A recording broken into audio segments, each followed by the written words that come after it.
a UFC middleweight title now shining bright in his trophy cabinet. The awkward yet unpredictable Dricus du Plessis is a hell of a lot better than we knew he was. But how good is he actually? At UFC 297, Dricus du Plessis emerged victorious in a battle for the history books against Sean Strickland, winning the middleweight title despite being counted out by almost everyone but the former champ. In our previous video on Dricus du Plessis, we said he fights like a gorilla on roller skates. Well, that seems to be the most effective way of fighting in a day and age where fighters are obsessed with being aesthetically technical. Dricus, on the other hand, is deceptively tactical, according to Joe Rogan. Dricus looks awkward when he fight. He moves different, Yeah. but that movement and that awkwardness makes him difficult to time. Mm-hmm. It's like his timing is off. Yeah. And if you don't have anybody that can imitate that kind of stutter step motion that he does, he fights weird.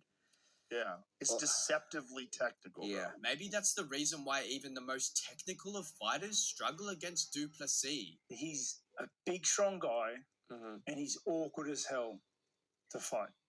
But one of his things is, like, he goes out on his shield. He's not going to go away. He will not give up. He'll need to leave that octagon on stretcher. And, mate, that's exactly what he did. That's exactly what he showed.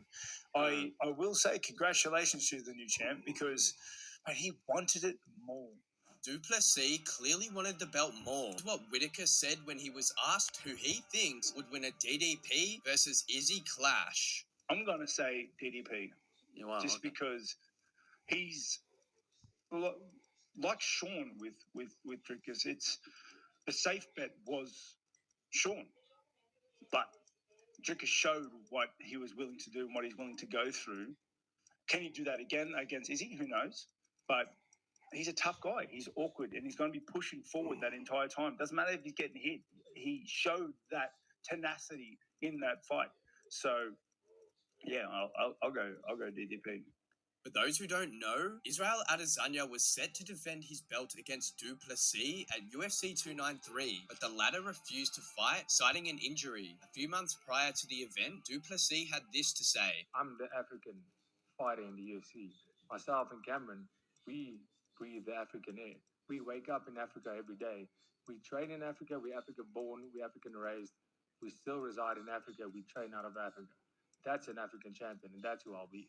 DDP is now the first African champion eating, sleeping, and training in Africa. But even before he won the belt, former middleweight champ Chris Weidman put him at the top of his list of African fighters in the UFC. For reference, the list also includes Adesanya, Kamaru Usman, and Francis Ngannou. Now, do you know what happens when UFC fighters allegedly act like casuals? They get whipped online, and Weidman had it no different. One UFC fan said, and I quote, "Racism written all over it." Another one said, "Today I learned UFC fighters don't know how to make top 5 lists." Some even complained why the real African GOAT wasn't on the list. But back to the topic, du Plessis will most probably defend his belt against a guy who's African but ain't his brother. And interestingly, Izzy is more appreciative of his skill set than anybody else. He's a crafty little minx, that one. But yeah, nothing surprised me. You got your wish. You're one of the only few pushing for dress. If any, not many. Like, literally, this is what I'm saying. Shout out to Dricus for working hard to get that win, doing his thing. But not many was picking him to win, and I was picking him to win for a reason. The thing is, Dricus du Plessis is an absolute monster who destroys his opponent's rhythm with his insane pressure and forward movement. He's 7-0 in the UFC, and that's 7 times he's proved everyone wrong. For instance, a few months ago, Daniel Cormier wasn't a believer in Lord Dricus. Now he is. I am learning, even though I've been in this game for a long time, that all mixed martial arts doesn't look the same. Sometimes it looks different, and Dricus du Plessis looks different.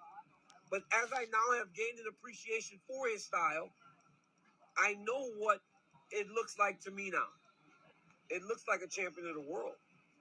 because that's exactly what Dricus du Plessis is. Michael Bisping was perhaps always a believer in du Plessis' ability because before the South African star's crowning moment at UFC 297, the Brit was one of the few who said DDP's striking was better than Strickland's. I think Dricus du Plessis is the better striker. He believes in himself more. He walks forward. He's more aggressive, okay?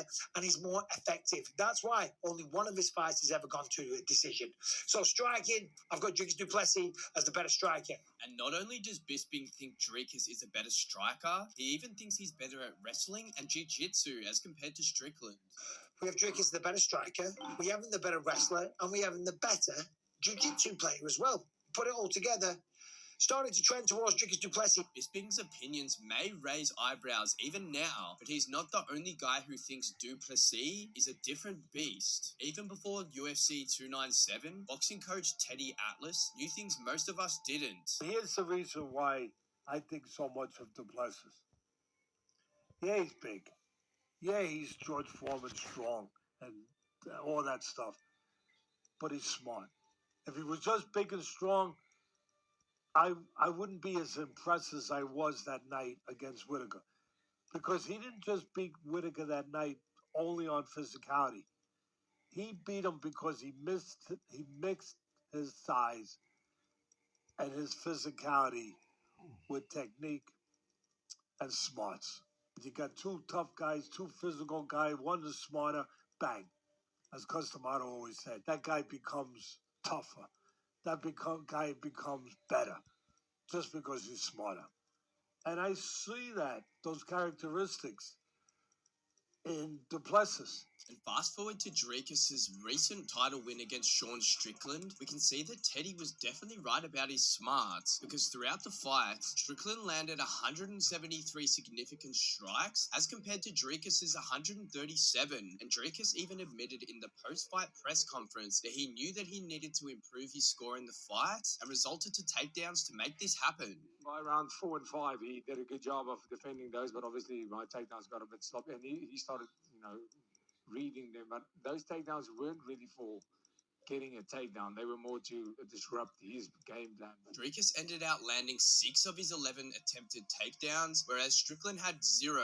And many believe that in the end, it's these takedowns that got Dricus over the line to secure the middleweight title. But despite taking the belt, Strickland also believes that it was a headbutt during the 4th round of the fight that caused for his eye to start leaking, which as a result made it difficult to see, which he believes could have been the difference to winning the fight. And upon hearing this, Dricus said that he didn't recall any moment where he headbutted Sean's eye. Sean just tweeted saying that he was referencing a headbutt in the fight, made it difficult to see, but he did give you congratulations and props on the fight. Did you notice any headbutt in there from either you or him? No, I can't say that I can't say that I did. So